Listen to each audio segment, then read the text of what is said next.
Não que a gente goste muito de repetir as coisas, mas entre nossos alunos de altos estudos elétricos, ainda vejo alguns que não estavam aqui da última vez. Em um circuito elétrico elementar, há 3 grandezas essenciais, ligadas entre elas por uma lei, dita lei de Ohm.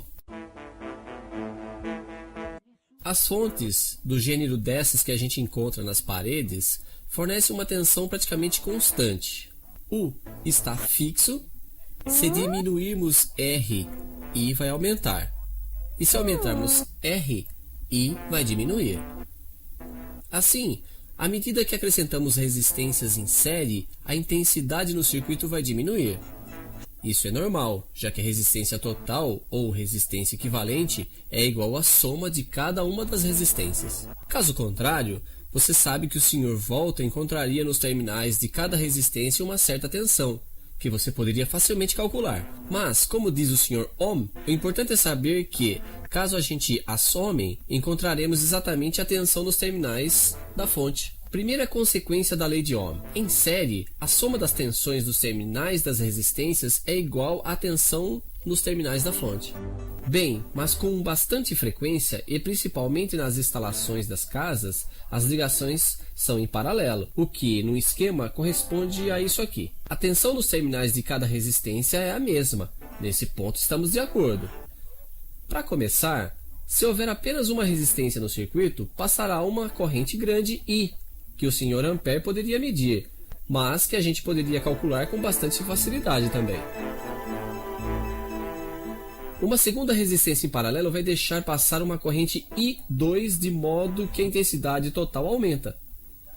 Uma terceira resistência deixa passar uma corrente I3 e a fonte, boa garota, fornece sempre. Portanto, segunda consequência da lei de Ohm, em paralelo, a soma das intensidades em cada resistência é igual à intensidade total fornecida pela fonte. Então, é preciso que tudo isso esteja bem claro.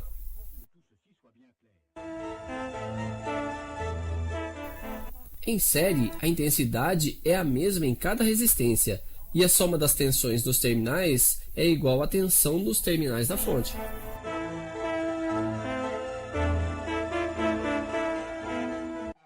Em paralelo, é a tensão nos terminais que é a mesma, e a soma da intensidade é igual àquela que sai e volta da fonte.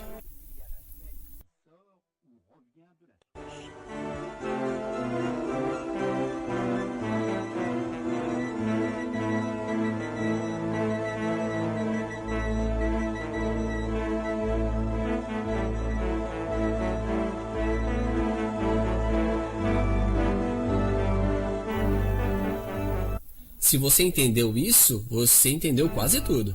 Ah, sobrou uma última coisa. A resistência equivalente de várias resistências em paralelo é, claro, o valor da resistência única que deixará passar a mesma corrente total. Quanto mais resistência a gente acrescenta em paralelo, mais aumenta a corrente total. Portanto, o valor da resistência equivalente diminui. Ah, mas veja bem que não é a mesma coisa que há pouco. Elas não se juntam mais, nossas resistências. Então, o que elas fazem? Para isso, chamaremos nosso matemático de plantão. Caro matemático, 3 resistências em paralelo, de 100, 10 e 1 ohm, dá uma resistência equivalente a quanto? 0,9 ohms, aproximadamente. Ele tem razão. Pois, em paralelo, a resistência equivalente é sempre menor que a menor das resistências.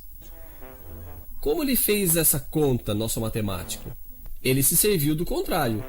1 dividido por R1 mais 1 dividido por R2 mais 1 dividido por R3 é igual a 1 dividido pela resistência equivalente.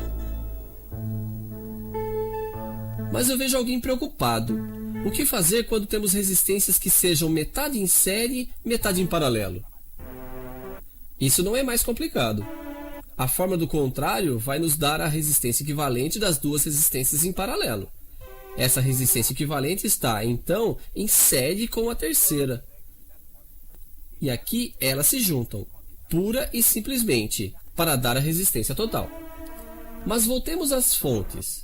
Sr. Volta, por acaso suas pilhas de 1,5 V são fontes de tensão constante, como nossas tomadas de corrente? Veremos.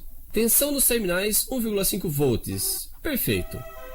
Agora, ligamos uma resistência de 1 ohm. Tensão nos terminais agora de 0,75 volts? Então, Sr. Volta, suas pilhas não são de boa qualidade? Elas são de boa qualidade sim. É preciso somente saber que as pilhas também têm uma certa resistência, dita resistência interna. Elas têm esse direito. Quando você liga sua resistência, isso equivale a esse circuito aqui. Circuito série, você notará. E, supondo que a resistência interna da pilha seja de 1 ohm, ela também, em sua resistência, você não terá nada além da metade da tensão. E eis porque sua pilha muda. Eu quero dizer, ela não é uma fonte de tensão constante. Obrigado, Sr. Volta. E é o Sr. Ohm, novamente, que vai tirar a conclusão disso tudo. Todo gerador é caracterizado por duas coisas: sua força eletromotriz E e sua resistência interna R.